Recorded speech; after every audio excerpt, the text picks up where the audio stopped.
Ma famille a oublié de m'inviter à leur fête pendant des années. Alors, j'ai acheté un manoir, et j'ai organisé ma propre réception. Bonjour, je m'appelle Leia, et voici mon histoire. Pendant des années, ma famille a oublié de m'inviter pour les fêtes. Alors, j'ai acheté une maison, et j'ai organisé la plus grande fête de la ville. Tous ceux à qui je tenais étaient là, à l'exception de ma famille. Une semaine plus tard, ils m'ont appelé en hurlant « Comment oses-tu nous humilier ainsi ?» Ma réponse a été simple, continuez à écouter. Tout a commencé un jeudi soir tranquille, en 2019. J'étais assise dans mon appartement à Austin, au Texas, et je faisais défiler mon fil Instagram. Quand une publication m'a glacé le sang. Il s'agissait d'une mise à jour de ma petite sœur, Chloé, à propos de Noël. On y voyait maman et papa, souriant près du sapin. Il y avait aussi mon frère aîné, Liam, avec sa femme et ses 2 enfants, tous riant aux éclats. Pendant qu'il déchirait le papier des cadeaux. Et puis, il y avait Chloé, 26 ans, radieuse, qui brandissait un bracelet de créateur étincelant. La légende disait « Le meilleur Noël de tous les temps avec la MIF.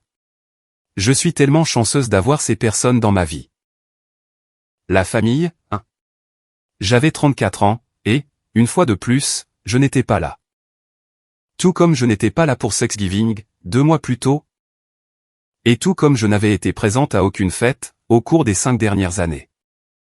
Et voici le comble, avant, c'était moi qui organisais toutes ces réunions. Dans la vingtaine, j'étais l'organisatrice. J'appelais tout le monde des semaines à l'avance. J'achetais les ingrédients pour la farce au pain de maïs de maman. Et je créais même ces décors un peu ringards, pour les photos de famille. J'étais le ciment qui nous maintenait unis. Du moins, c'est ce que je croyais. Mais, à un moment donné, quelque chose a changé. Les invitations ont cessé d'arriver. Au début, j'ai mis ça sur le compte d'une mauvaise communication. Peut-être pensait-il que quelqu'un d'autre m'avait prévenu. Peut-être supposait-il que j'allais simplement débarquer, comme d'habitude. Et pendant un temps, c'est ce que j'ai fait. Je passais à l'improviste, et ils avaient l'air choqués, mais pas vraiment ravis. Ensuite, la situation est devenue gênante. J'appelais pour demander « À quelle heure dois-je passer ?» Et on me répondait des choses comme « Oh, on fait juste un petit truc entre nous cette année. » Ou bien « On n'était pas sûr que tu serais libre. » Mais ensuite, je voyais les photos en ligne, plus tard. La maison était pleine. Il y avait des parents éloignés, que je n'avais pas vus depuis une décennie. Ça faisait mal. Le point de rupture a eu lieu lors de la fête des mères, en 2019. J'ai appelé maman, 3 jours avant. Et, je veux passer dimanche, t'apporter des fleurs, et passer la journée avec toi. Elle a hésité, puis elle a dit, oh, eh bien. On va en fête chez Chloé cette année. C'est juste plus simple. C'est à ce moment-là que j'ai su, que je ne faisais plus partie de leur famille. Du moins, pas de la version qu'ils aimaient exhiber. Oh, ai-je dit, laissant un silence gênant. Eh bien, d'accord.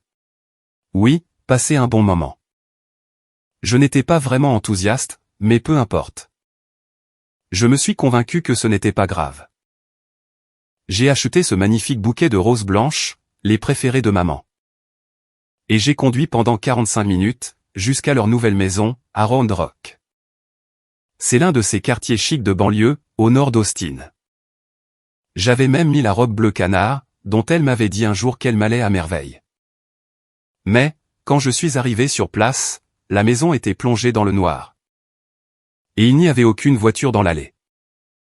Je suis resté là, sur le porche, tenant ces roses comme une idiote, et sonnant à la porte. Encore et encore. 15 minutes se sont écoulées. Rien. J'ai appelé le portable de maman, je suis tombé directement sur la messagerie. J'ai essayé papa. Même chose. Liam n'a pas répondu non plus. Chloé, rien du tout. Finalement, je suis rentré chez moi, confus et un peu vide à l'intérieur. En me disant qu'il y avait peut-être une urgence. Peut-être que quelqu'un était tombé malade, et qu'ils s'étaient tous précipités à l'hôpital. J'ai mis ces roses dans un vase, sur la table de ma cuisine, et j'ai attendu un appel. Qui n'est jamais venu. Et puis, j'ai vu la publication de Chloé. Brunch de la fête des mères chez Romano S, avec la meilleure famille du monde. Ils étaient tous là, riant autour de Mimosa et de Bénédicte. Maman portait un corsage fleuri. Ce n'étaient pas les fleurs que j'avais apportées, mais un arrangement floral chic. Offert par Chloé. J'imagine qu'ils avaient tout planifié, fait des réservations, mis de beaux vêtements. Et pas un seul d'entre eux n'a pensé à m'inclure. C'est ce jour-là, que j'ai arrêté d'essayer. Je continuais à envoyer des messages pour les anniversaires, car je ne suis pas un monstre. Mais j'ai arrêté d'appeler pour les fêtes. J'ai arrêté de demander quand nous allions nous réunir. Et vous savez quoi? Personne ne l'a remarqué. Personne n'a appelé pour demander où j'étais, sauf pour mon propre anniversaire. Qu'ils ont fini par oublier. Chaque année, sans exception. Celui de Liam tombe en mars. Gros dîner. Celui de Chloé, en juillet. Fête autour de la piscine, chez maman et papa. Celui de maman est en février. Celui de papa, en novembre. Il y a toujours quelque chose de spécial. Le mien, en septembre? Le silence absolu. L'année dernière, mon 34e anniversaire tombait un samedi. J'ai attendu toute la journée, que quelqu'un m'appelle ou m'envoie un texto. À 20h, j'ai commandé des plats chinois à emporter, et j'ai regardé Netflix, toute seule. Vers 22h, Chloé m'a envoyé un message, OMG. Désolé. Joyeux anniversaire en retard. Le travail a été une vraie folie. Le travail, c'est ça? Parce qu'elle était très certainement en train de trimer, un samedi soir. Alors maintenant, me voilà, fixant leur photo de Noël parfaite, et quelque chose en moi se brise. Je ne suis pas en colère, j'y vois juste très clair. C'est comme si je voyais enfin l'image dans son ensemble. Je n'ai pas besoin de ça. Je n'ai pas besoin de continuer à espérer, qu'ils se souviennent de mon existence. Je n'ai pas besoin de ressentir que quelque chose cloche chez moi. Juste parce que ma propre famille agit comme si j'étais une option. Vous savez ce dont j'ai besoin? De mon propre espace, de ma propre vie, et de mon propre foutu sapin de Noël, si j'en ai envie. Je ferme Instagram, et j'ouvre mes contacts. Sierra James est mon amie agente immobilière, depuis l'université. Elle m'a toujours dit, appelle-moi quand tu seras prête à acheter. Eh bien, devinez quoi? Je suis prête. Le téléphone sonne 3 fois, avant qu'elle ne décroche. Leia, ça fait une éternité. Comment vas-tu? Je vais bien. En fait, je vais super bien. Écoute. Tu te souviens quand tu disais toujours que tu m'aiderais à trouver une maison? Eh bien, je suis prête. Elle pousse presque un petit cri de joie. Sérieusement? C'est incroyable. À quoi as-tu pensé? Je m'adosse à mon canapé, souriant pour la première fois de la soirée. Quelque chose de joli. Pas un manoir. Juste un endroit chaleureux. Un bon quartier. Prêt à emménager. Si possible. J'économise depuis des années, j'ai donc assez pour un bon apport initial. Nous passons les chiffres en revue, pendant quelques minutes. Il s'avère qu'être la 5e roue du carrosse familial, cela a ses avantages. Pas de grandes vacances, pas de cadeaux de groupe coûteux, pas d'obligations constantes. Mon compte épargne se porte plutôt bien. Après avoir raccroché, je ressens une étrange légèreté dans ma poitrine. Comme si j'avais retenu mon souffle pendant 6 ans, et que je pouvais enfin expirer. Les 6 semaines suivantes passent à une vitesse folle. Sierra me trouve la maison idéale, une charmante demeure de style craftsman peinte en bleu. Sur Willow Lane, dans l'est d'Austin. Le vendeur déménage, et il souhaite inclure les meubles dans la vente. Dès l'instant où je franchis la porte, je sais que c'est chez moi. La lumière du soleil entre à flot, à travers les grandes fenêtres. La cuisine est modernisée, avec des comptoirs en marbre, et un évier de ferme. Il y a 2 chambres à l'étage, et une petite cour arrière. Avec un patio et des guirlandes lumineuses. Le mobilier est de bon goût. Un canapé d'angle gris, un cadre de lit en chêne massif. Et même de la belle vaisselle dans les placards. J'ai l'impression que quelqu'un a conçu une vie, que j'ai réellement envie de vivre. Je fais une offre, cet après-midi-là. 2 jours plus tard, elle est acceptée. 5 semaines après avoir décidé que j'en avais fini d'être invisible. Je me tiens dans ma propre maison, avec mes propres clés en main. Ma maison. Ces mots me semblent surréalistes. À 34 ans, j'ai bâti une solide carrière chez Davison Marketing, où je gère nos plus gros comptes. C'est une promotion qui a été accompagnée d'une belle augmentation de salaire. Ma famille n'en a pas la moindre idée. Ils n'ont jamais posé la question. 2 semaines après mon emménagement, je prévois une pendaison de crémaillère. Je dresse une liste d'invités. Des personnes qui comptent vraiment, des amis de la fac, des collègues de travail, des voisins. Ma cousine Rachel, et ma tante Linda. De vraies connexions, pas des gens qui m'ont fait me sentir comme une simple option. Les grands absents, de manière évidente, maman, papa, Liam et Chloé. Aucun d'eux ne reçoit de texto.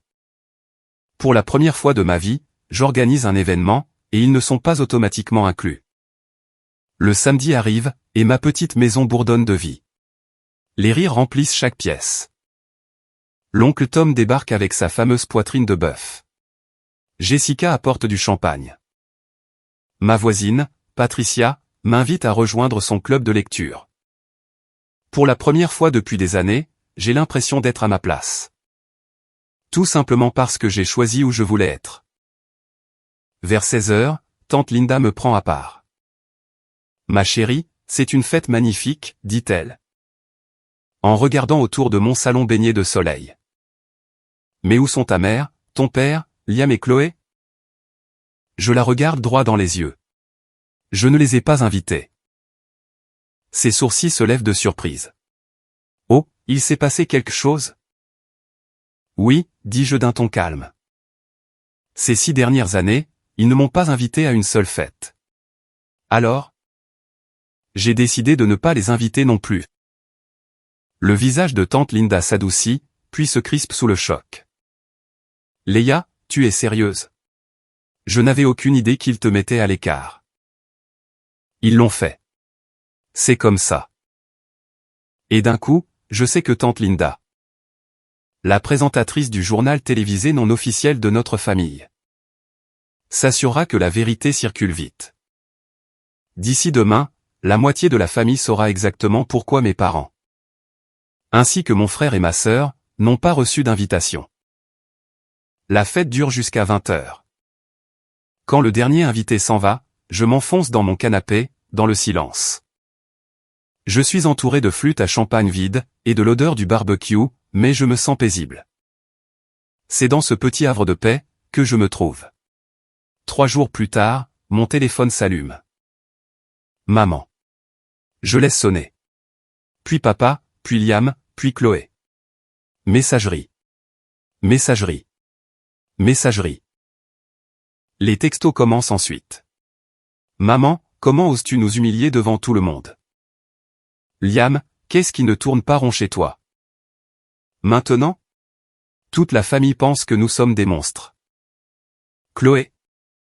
Tout le monde nous demande pourquoi nous te traitons différemment. C'est tellement embarrassant. J'éclate de rire. Ils ne sont pas contrariés de m'avoir blessé. Ils sont contrariés de s'être fait prendre. Je ne réponds pas. Quelques jours supplémentaires passent. Le samedi matin, je sirote un café sur mon patio, quand on frappe bruyamment à la porte. Je jette un œil par le Judas. Mon estomac se noue. Tous les 4 sont là. Maman, papa, Liam et Chloé. J'ouvre la porte lentement. Que voulez-vous? Maman ne répond pas.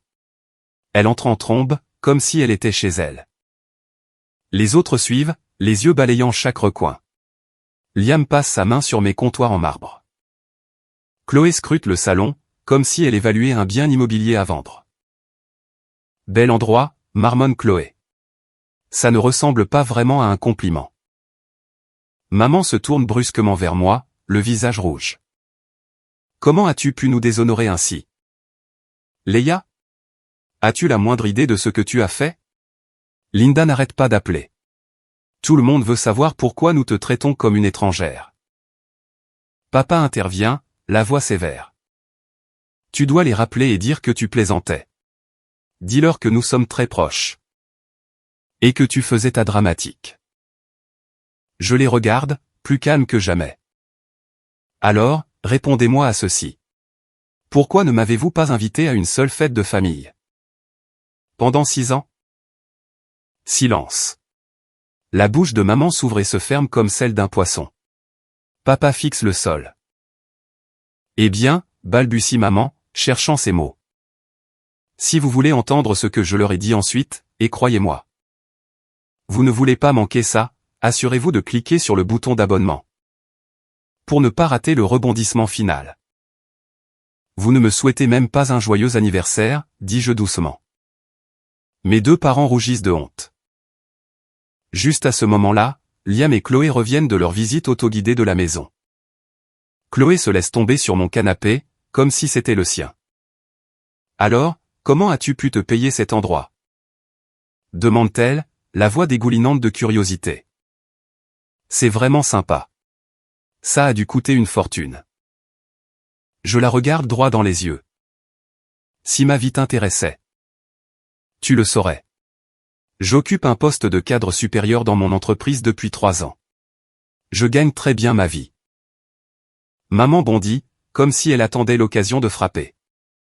Eh bien, tu ne nous as jamais parlé de ta promotion. Comment étions-nous censés le savoir? Si tu ne disais rien?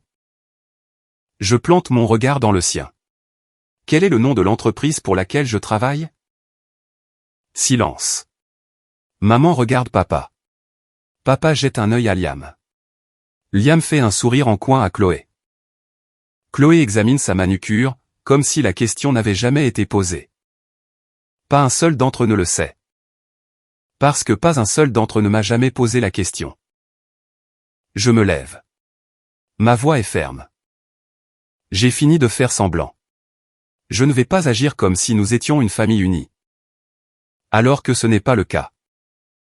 Je marche jusqu'à la porte d'entrée, et je l'ouvre en grand. Il est temps pour vous de partir. La mâchoire de maman se décroche. Tu ne vas même pas nous offrir une tasse de thé? Je ris doucement. Je vous ai déjà accordé plus de courtoisie que vous ne m'en avez jamais donné. Au moins. Je vous laisse partir avec dignité. Au lieu de vous laisser planter sur un pas de porte avec des fleurs. Comme vous me l'avez fait le jour de la fête des mères. Le visage de maman devient rouge écarlate. Sa bouche s'ouvre, puis se referme d'un coup sec. Un par un, ils sortent à la file indienne. Papa fuit mon regard.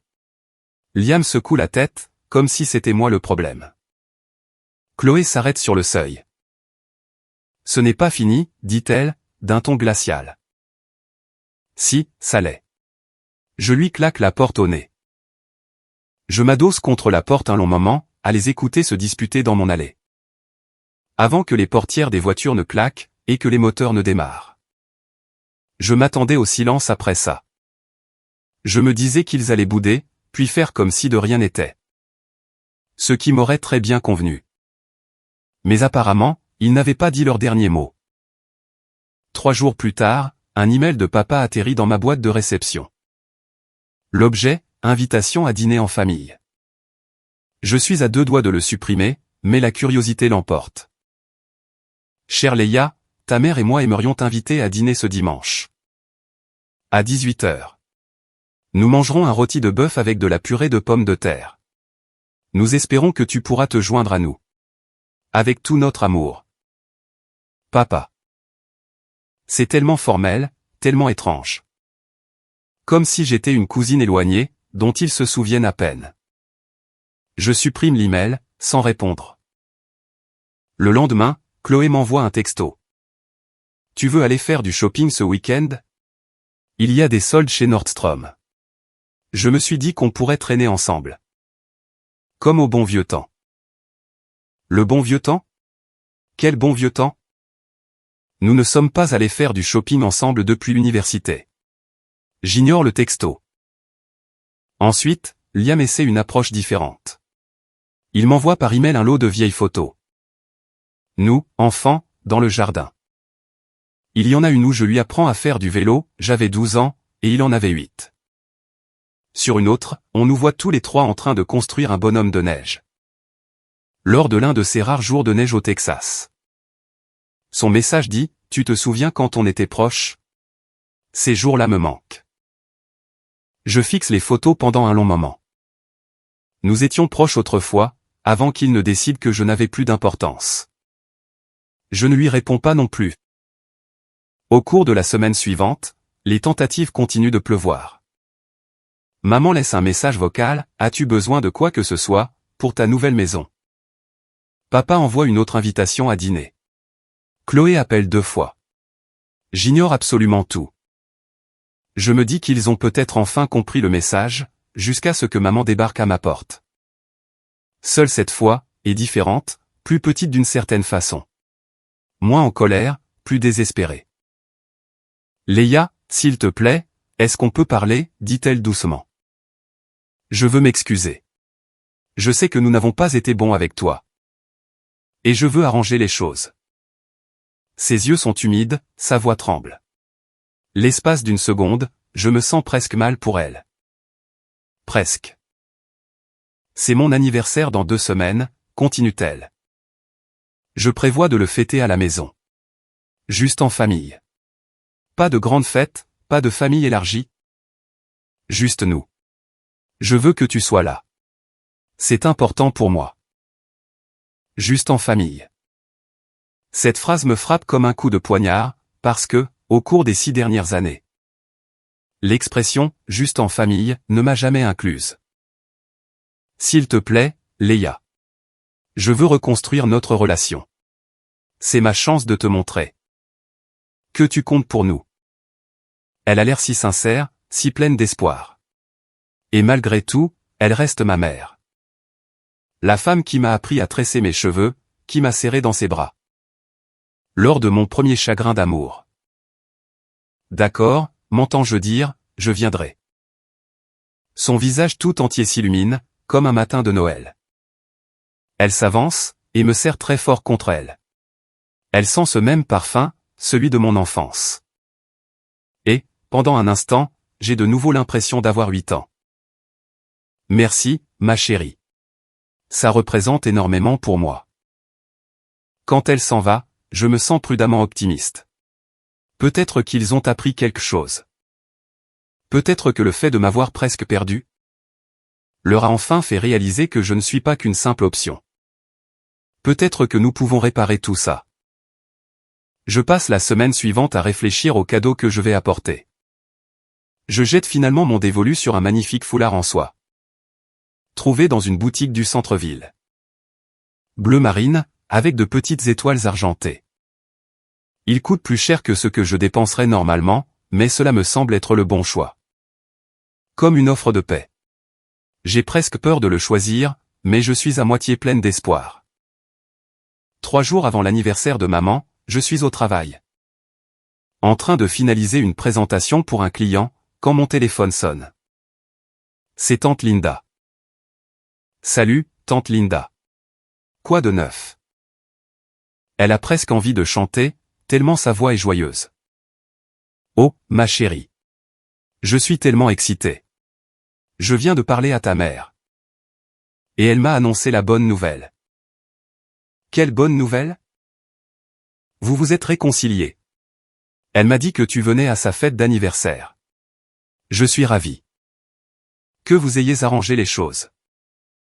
Mon estomac se contracte. Une fête?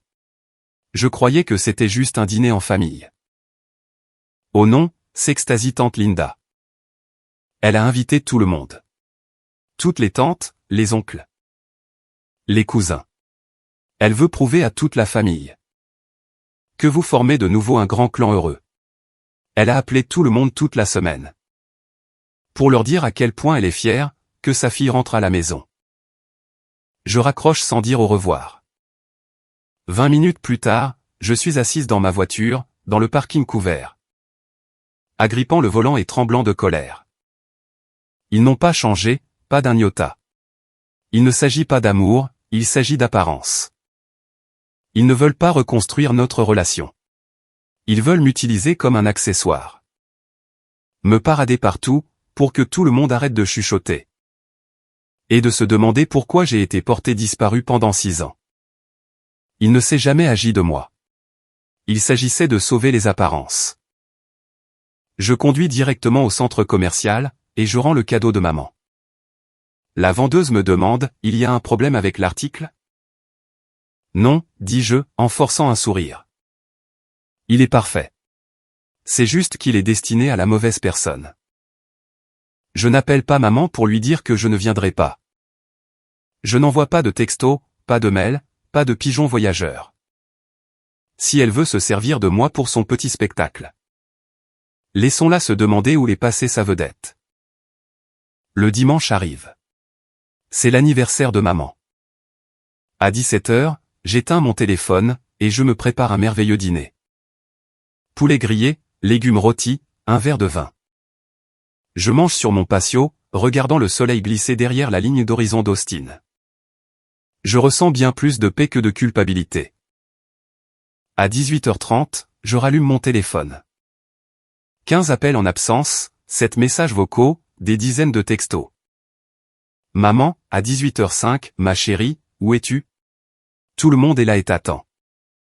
À 18h15, Leia, s'il te plaît, rappelle-moi. Les gens posent des questions. Papa, à 18h45, ta mère est très contrariée. Tu dois venir ici, immédiatement. Liam, à 19h, c'est quoi ce bordel? Maman pleure. Chloé, à 19h15, tout le monde nous dévisage. C'est humiliant. Ramène-toi, bon sang.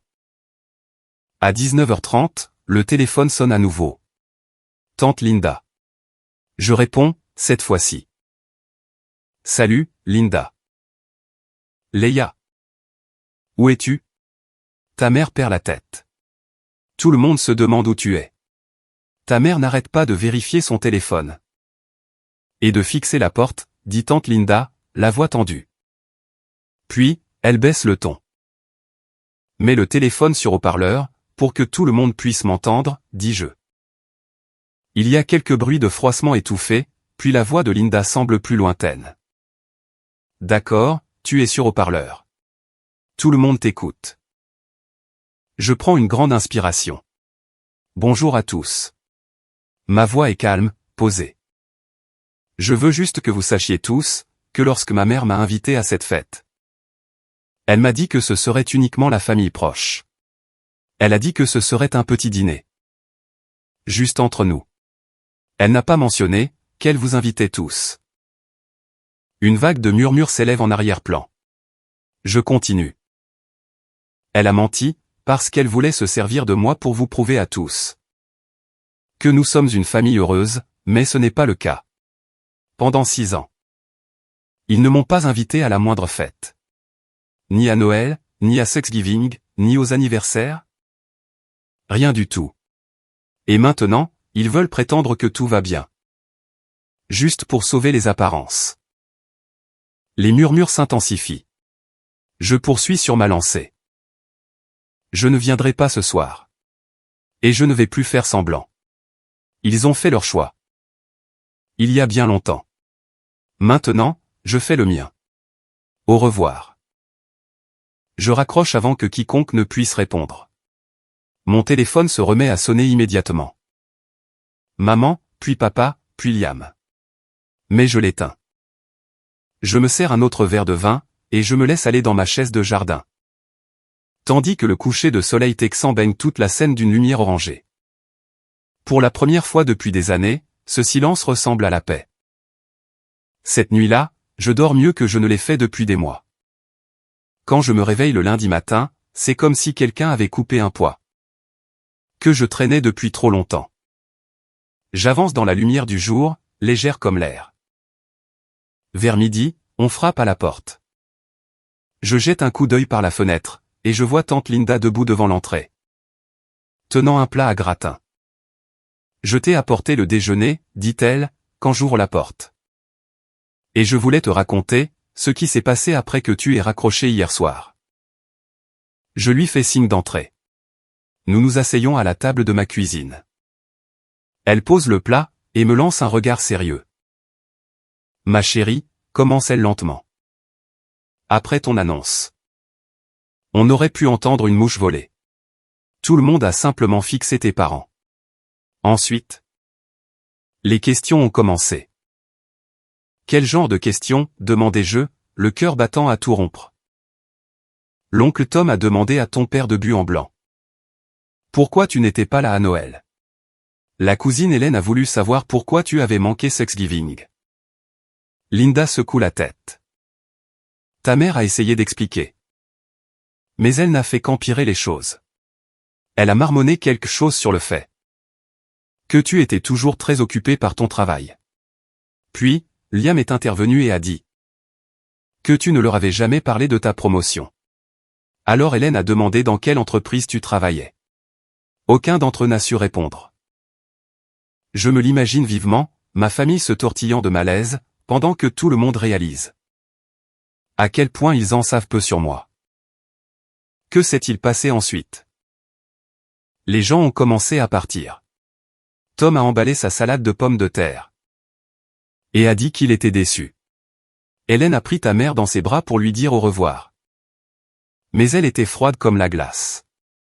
À 20h, il ne restait plus que tes parents. Ton frère et ta sœur, assis là avec un gâteau d'anniversaire, que personne ne voulait manger. Linda tend le bras par-dessus la table, et serre ma main. Ta mère a pleuré. Elle n'arrêtait pas de dire que tout le monde avait mal compris. Et qu'elle aimait tous ses enfants de la même façon. Tante Linda soupire. Mais ma chérie, les actes sont plus éloquents que les mots. Je ne ressens aucune pitié pour elle, dis-je, et je le pense vraiment. Tu ne devrais pas. Ce qu'ils t'ont fait était mal. Et hier soir? Ils ont prouvé qu'ils ne comprenaient toujours pas. Ils n'essayaient pas d'arranger les choses avec toi. Ils essayaient de réparer leur image. Linda reste pendant 1 heure. Nous mangeons son gratin de thon, et nous parlons de tout, sauf de ma famille.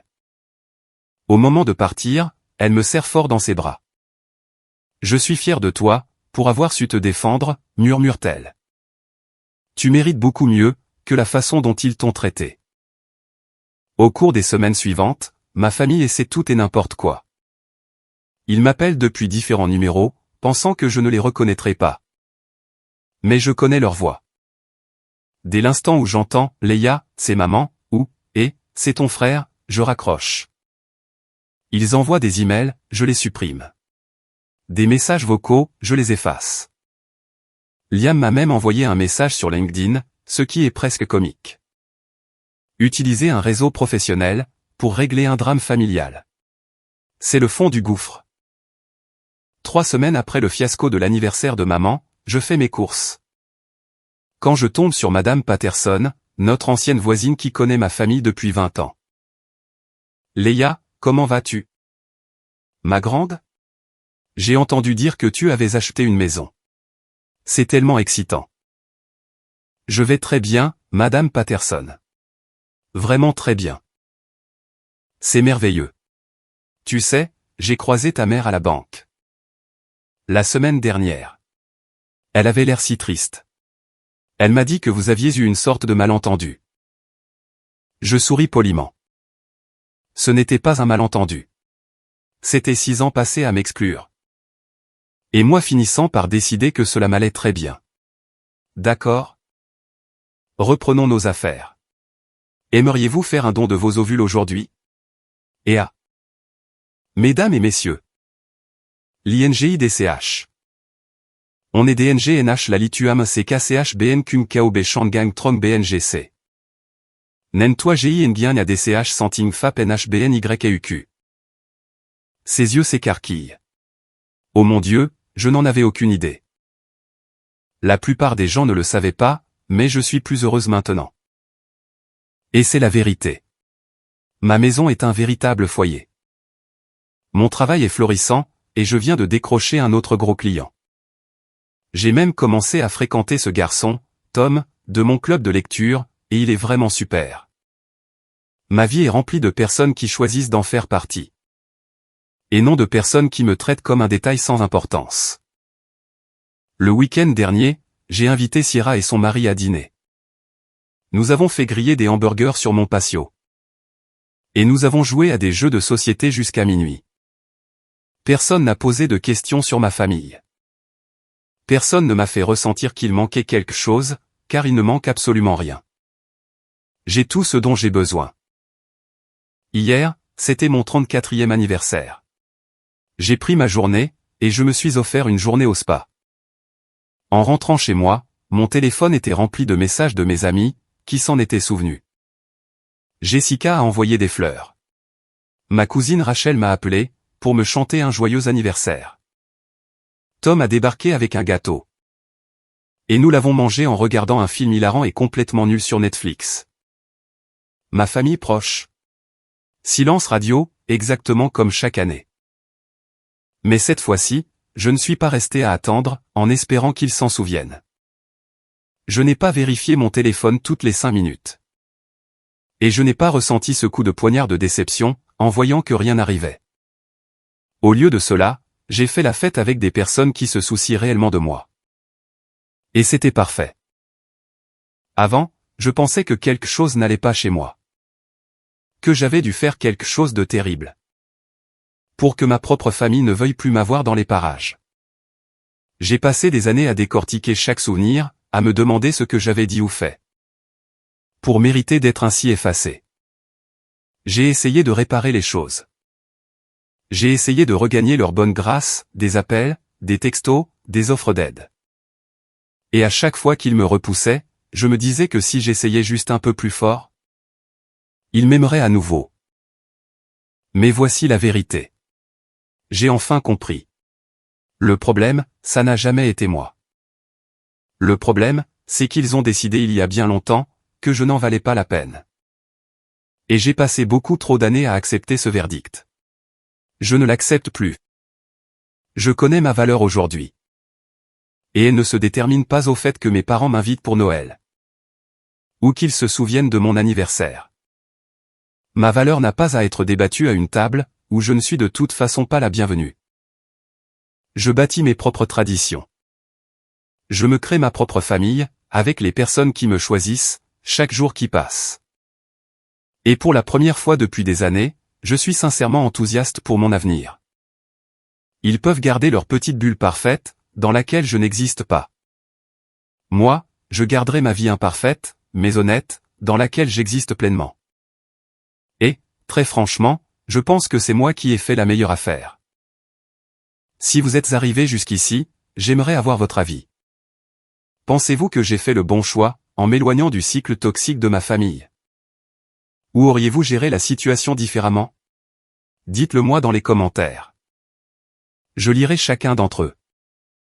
Vos réflexions comptent bien plus que vous ne l'imaginez, car pendant des années, j'ai cru que le silence signifiait que je n'avais aucune importance. Aujourd'hui, je sais que ce n'est pas vrai. Et si vous vous êtes déjà senti mis à l'écart, sous-estimé? Ou si vous avez eu l'impression de devoir mériter l'amour de quelqu'un juste pour être vu? S'il vous plaît, écoutez-moi quand je dis ceci. Vous n'avez pas à mendier une place, à une table où vous n'êtes pas respecté. Fabriquez votre propre table. Remplissez-la de personnes qui vous choisissent, chaque jour qui passe. Votre valeur ne se mesure pas au nombre d'invitations pour les fêtes, ni au texto d'anniversaire. Elle se mesure à la façon dont vous vous traitez vous-même, et à la vie que vous créez. Si cette histoire résonne en vous, soutenez-moi en cliquant sur le bouton d'abonnement. Et en la partageant avec quelqu'un qui a besoin de l'entendre. Laissez un commentaire pour montrer que vous me soutenez, ou mieux encore, partagez votre propre histoire. Je veux que cet espace soit un endroit où l'on s'élève les uns les autres. Et plus important encore, appliquez ce conseil à votre propre vie. Arrêtez d'attendre la validation de personnes, qui refusent de vous la donner. Choisissez-vous. Entourez-vous d'un amour qui semble naturel, et qui n'a pas à être mérité.